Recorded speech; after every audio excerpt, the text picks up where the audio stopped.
I can only imagine the emotional turmoil of dealing with cancer once and then years later being told you have another form of cancer, this time bone cancer. And the Mayo Clinic says bone cancer is rare, making up only 1% of all cancers.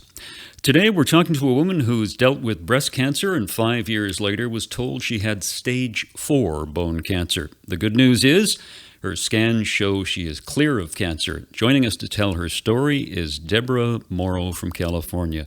Deborah, it's good to talk to you, and what a fantastic story you have. You're blessed. Oh my gosh, beyond belief. Yes. It's been a journey, to say the least. Deborah, when were you first diagnosed with cancer? My very first diagnosis was in 2012, and they performed a lumpectomy, and they took out some of my lymph nodes.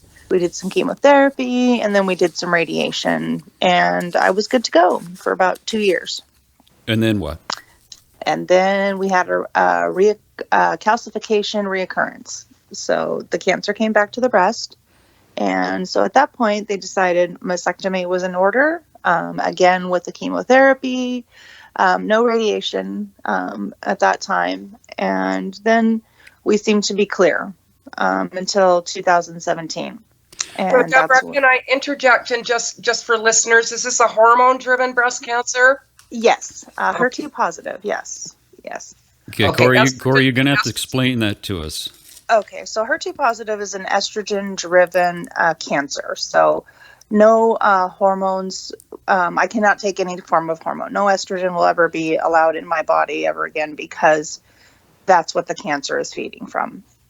Okay, so were you also estrogen positive and progesterone positive as well? I'm not quite sure about that part, but I know it was definitely estrogen driven. Yeah, okay. So this is sounding like a hormone-driven breast cancer. Yeah, definitely. Yeah.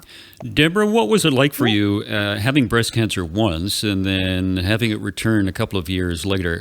How was that emotionally for you? I mean, it still really is. Mm-hmm.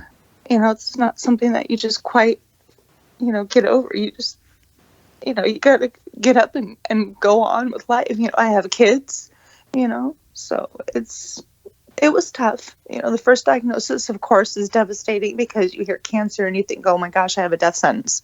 That's it. How long do I have? And then they're like, wait, we can do stuff. Okay. So we did stuff and then it came back and then we did stuff again and then it came back. How old were you, Deborah, when you were first diagnosed? I was 42. 42, okay. So you go through this breast cancer twice, and tell us about the bone cancer. What were some of the symptoms that you were experiencing? So the crazy thing with that is I literally had no symptoms whatsoever. It was kind of an accidental find. I had been camping with my family and my friends. And when I came back from camping, I had noticed that my left eye had started acting up like I was kind of getting an eye infection. So I went to my eye doctor. He said, I don't see anything, but, let's just make sure. Let's get you over to the hospital and have them do a CT scan just to make sure. So we did the CT scan. Well, they found a benign brain tumor in between this. And found out that my eye had nothing to do with this brain tumor, but because of the scan that they did, they actually captured the very top of my breastbone, which is where the cancer metastasized. Wow, you also had a benign brain tumor. I did, yeah.